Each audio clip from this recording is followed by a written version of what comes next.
Akshay Dangra Khandu colony से पूछते हैं, नमस्ते महाराज जी, एक जगह पढ़ने में आया कि फ्री में कुछ नहीं मिलता है, अपना पुण्य खर्च होता है।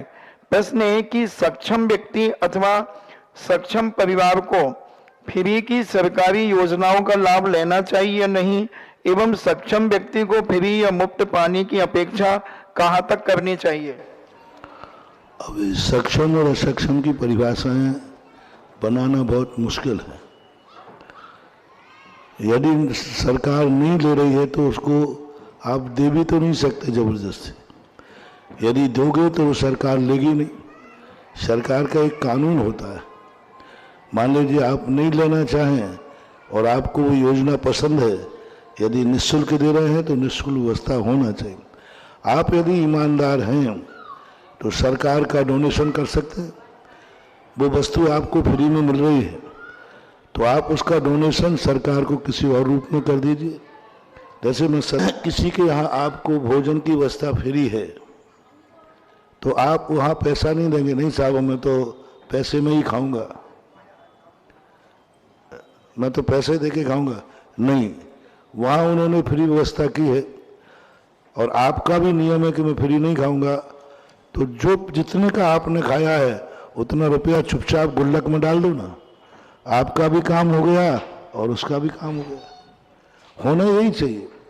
जहाँ निःशुल्क भोजन की व्यवस्था होती है वहाँ निःशुल्क खा करके मुंह नहीं पहुँचना चाहिए। नियम से कुछ ना कुछ वहाँ दान देना ही चाहिए। आपके घरों में ये परंपरा एक दिन मैंने बताया था, आप रिश्तेदारी में जाते हैं, 2 दिन वहाँ रुकते हैं, 2 दिन वहाँ आपने खाया पिया चाय पानी की, फिर जाते समय पूछना ससुराल में अपनी सासू से, हमारी बिल कितने का हुआ, पूछोगे? अच्छा नहीं माना जाएगा। तो उसका तरीका तुम्हारे पूर्वजों ने क्या अपनाया कि आते समय पालने में जो बच्चा पड़ा है उसको 500 रुपया पकड़ाया और न खत्म बात हो गई। ये परंपरा बहुत सबसे अच्छी परंपरा। अब तुम्हें भी मालूम है कि बच्चे को पैसे की कोई जरूरत, वो पैसा किसके पास जाएगा, लेकिन सीधा दोगे तो बिल माना जाएगा और बच्चे के थ्रू दिया। ये पूर्वजों का बिल चुकाने का तरीका था। मैं ससुराल में भी फोकट में नहीं खाऊंगा, रिश्तेदार के यहां भी फोकट में नहीं खाऊंगा, लेकिन बिल दूंगा तो संबंध टूट जाएगा। इसलिए उन्होंने कहा बिल नहीं, चुपचाप रहो, मैं बच्चे वो मना भी कर दे, आप चुप रहिए, मैं बच्चे को दे रहा हूं, और बच्चे को नोट की कोई कीमत नहीं। ये था हमारी भारतीय संस्कृति का आदर्श। यानी रिश्तेदारी में भी वो फोकट में खा के नहीं आता। यही सबसे बड़ी, जिन घरों में, जिन परिवारों में, जिन व्यक्तियों में ये नियम होता है, उनके लिए अन्नपूर्णा की सिद्धि होती है। चाहे रिश्तेदार में खिलाए चाहे कोई खिलाए, मैं फोकट में नहीं खाऊंगा। कोई ना कोई बहाने से वो देगा, गिफ्ट देके आ जाएगा, कोई ना कोई गिफ्ट ले जाएगा, गिफ्ट दे देगा, लेकिन देगा कुछ ना कुछ। ऐसा ही जब तुम्हें तीर्थ क्षेत्रों पर, कोई महावीर जयंती पर, कोई चातुर्मास में, जब भी तुम्हें कहीं निःशुल्क व्यवस्था मिले तो आप लोग भी ये परंपरा अपनाओ। भोजन तो करना, वहां बिल नहीं देना, चुपचाप गुल्लक रखी हो तो गुल्लक में डाल देना, तुम्हारा भी काम हो गया, उसका भी काम हो गया और तुम्हें अन्नपूर्णा की सिद्धि हो गई। ये परंपरा। संयम जैन अहमदाबाद से पूछते हैं, नमस्ते महाराज जी, कर्म से ही हमें अच्छे और बुरे निमित्त की प्राप्ति होती है, पर कई बार आपके प्रवचन में और जिज्ञासा समाधान में सुनने को मिलता है कि कर्मों की वजह से इसके दान देने या धर्म करने के भाव नहीं हो रहे हैं। कर्म उसको कंजूस बना देता है जिससे वह दान न दे पाए। तो क्या हमारे अच्छे या बुरे भाव भी कर्मों की वजह से ही आते हैं? हो सकते हैं, हो में कोई नियम नहीं है। अच्छे कर्म का उदय आए तो भाव अच्छे भी हो जाते हैं, अनिवार्य नहीं है। कर्म को नियामक कारण मत बनाओ। जब भी परिणाम होंगे कर्म के उदय से ही होंगे, लेकिन कर्म के उदय से वैसे परिणाम होवे ऐसा कोई नियम नहीं है। और धार्मिक परिणाम तो कर्म के उदय से नहीं होते हैं, हमारे पुरुषार्थ से, हमारे विवेक से कर्म के भाव होते हैं, धर्म के भाव होते हैं। महेंद्र जैन पत्रकार इंदौर से पूछते हैं, नमोस्तु महाराज जी, दान देते समय पुण्य का बंध हो यह ध्यान रखते हुए किस प्रकार के पात्र को दान देना चाहिए? पात्र की उपयोगिता देखना चाहिए। दान देते समय सबसे बड़ी बात है उपयोगिता। हमारे दिए हुए दान का उपयोग कितना है, वो है मेरे दान को ग्रहण करने के बाद क्या करेगा, क्या उपयोग होगा, उसको देख करके दान देना चाहिए। मेरे दान देने के बाद वह धर्म करेगा, धर्मात्मा बनेगा, तो फिर धर्म के रूप में देना चाहिए। जिज्ञासा समाधान के लाइव सेशन में आप सभी का स्वागत है। अभी यहाँ पर बात चल रही थी व्यवहार की, कहीं पर भी भोजन करें तो किसी बहाने से भी दान दे आएं।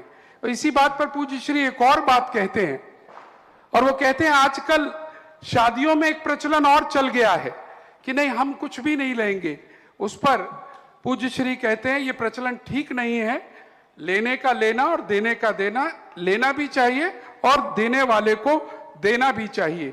शादियों में आजकल बड़े लोग कहते हैं नहीं नहीं क्या होगा साहब, नहीं। पूज्य श्री के प्रवचन है इस विषय पर, तो ये भी आप लोगों को ध्यान रखना है कि कभी भी शादी में कोई व्यक्ति या हमारे ही भाव आ जाए, हमें तो कोई किसी का लिफाफा नहीं लेना, तो ऐसा नहीं करना है। लेना है, सम्मान है सामने वाले का और वो सम्मान करना। आइएगा जिज्ञासाओं की ओर बढ़ते हुए सबसे पहले हम बुलाना चाहेंगे भोपाल से पधारे मुख्य अभियंता स्मार्ट सिटी भोपाल के श्री प्रदीप कुमार जी जैन और उनके साथ यूएस के रोहित जी। आप प्रदीप जी तो अपनी जिज्ञासा करेंगे और रोहित जी से अनुरोध करूंगा वो मृदुमती माता जी द्वारा लिखित विधान की एक पुस्तक भी लाए हैं, वो कृपया पूज्य श्री को भेंट भी करेंगे। प्रदीप जी को माइक दिया जाए, वो कृपया अपनी जिज्ञासा। हाँ, और रोहित जी आप जाकर पूज्य श्री तक पहुंचा दीजिए। हाँ, उधर से चले जाइए। नमोस्तु महाराज जी, नमोस्तु महाराज जी। महाराज जी के चरणों में श्री नमन। महाराज जी, मैं प्रदीप कुमार जैन, चीफ इंजीनियर नगर निगम भोपाल में 40 साल सेवारत रहा हूं और मैंने वहां ईमानदारी से 40 साल नगर की सेवा करी है। मेरी जिज्ञासा महाराज जी यह है कि अब मैं सेवानिवृत्त हो गया हूं, अब आगामी जीवन का प्रवहन किस प्रकार से समाज की सेवा और अपने धर्म के उसमें प्रबंधन कर सकूं, मार्गदर्शन कृपया देने कष्ट करें और हमारे परिवार को आशीर्वाद देने की कृपा करें। सामाजिक व्यवस्थाओं को, सामाजिक उपयोगिताओं को देखते हुए पहले आपको नेचर को बनाना पड़ेगा, क्योंकि सरकारी ऑफिस में काम करना और समाज के बीच में काम करने में बहुत अंतर है। सरकारी बीच में कोई काम करता है तो वहाँ एस सर, नो सर, जी सर चलता है, और समाज के बीच में काम करने में वो रिस्पेक्ट नहीं मिल पाता। तो उस रिस्पेक्ट को ध्यान न रखते हुए मात्र मैं समाज का या धर्म का कार्य कर रहा हूँ, यह भावना रख के काम करेंगे तो आपकी रुचि और बढ़ती जाएगी। क्योंकि इसमें अक्सर कर भाव आता है। अब जैसे हमारे एस के जैन साहब थे, पुलिस कमिश्नर थे, वो कहे महाराज जी जितने आपके लोग मीटिंग में पटर करते हैं इतने तो हम उठा के इतने में तो हम उठा के उसको बंद कर देंगे। मैंने कहा भाई ये समाज है यहाँ, तो आजकल वो बहुत अच्छी तरह सीख गए हैं, अब उनमें पुलिस का रौब नहीं रहा। अब भी समाज में इतने घुल मिल गए, समाज कुछ भी कहती रहती है फिर भी वो अपने काम में लगे रहते हैं, पता ही नहीं चलता पुलिस से। हाँ, उनका काम लगे रहते हैं, जो कहना है कहते रहो।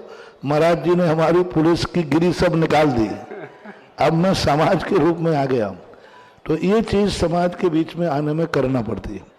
आलोचनाएं, प्रति आलोचनाएं समाज में होती हैं और अपनी रुचि का कार्य देखा जा सकता है, करना ही चाहिए। और अपने जीवन का जो निवृत्ति के मार्ग की तरफ जाना चाहिए कि अपने आप में शांति होकर के जो अब समय मिला, इससे धर्म ध्यान, अपने अगले भाव के लिए शांति का जीवन व्यतीत करने के लिए अनेक अनेक उपक्रम किए जा सकते हैं। आप लोगों जैसे व्यक्तियों को शांति से निकालने हमने क्षेत्रों पर वानप्रस्थ आश्रम बनाए थे। वानप्रस्थ आश्रम में यही व्यवस्था बनाई गई, कम से कम महीने में 20 दिन आकर के, कम से कम पूरे महीने रहें तो अच्छी है, 20 दिन आकर के क्षेत्र पर शांति से रहें, धर्म ध्यान करें, कोई विकल्प नहीं, अपने आप में पूरा परिवार में अपने मियाँ बीवी सहित दोनों दंपति आकर अपना भोजन बनाएं, खाएं, शांति से रहें। और 10 दिन के लिए यहाँ वहाँ कहीं जाना है तो जा सकते हैं। तो ऐसा रूप भी बनाया जा सकता है, कभी किसी क्षेत्र पर जाकर के रह करके शांति के साथ धर्म ध्यान करें और घर का त्याग नहीं करें, घर भी आते जाते रहें, लेकिन शांति के लिए कुछ क्षेत्रों पर अपना समय, अपना योगदान दिया जा सकता है। वो आपकी रुचि के ऊपर आधारित है, ऐसा करना। और महाराज जी, लोकोदय जैसे प्रोजेक्ट आ रहे हैं, हमें ऐसे धर्म ध्यान करें और घर का त्याग नहीं करें, घर भी आते जाते रहें, लेकिन शांति के लिए कुछ क्षेत्रों पर अपना समय, अपना योगदान दिया जा सकता है। वो आपकी रुचि के ऊपर आधारित है, ऐसा करना। और महाराज जी, लोकोदय जैसे प्रोजेक्ट आ रहे हैं, हमें ऐसे गुणवान लोगों की बड़ी आवश्यकता होगी। आगरे की है ना? नहीं है तो आप भोपाल के हैं। हाँ, तो जैसे लोग कई क्षेत्रों पर है, कोई भी एक क्षेत्र को समिति से आप जुड़ सकते हैं, लोकोदय से जुड़ जाएं, और भी क्षेत्र हैं कहीं से जुड़ सकते हैं। बस एक कमेटी के साथ कोऑपरेट सामंजस्य बैठ जाए तो बहुत बड़ा उपयोग हो सकता है। अच्छी बात है, आपकी भावना है, बहुत अच्छा है। चलिएगा।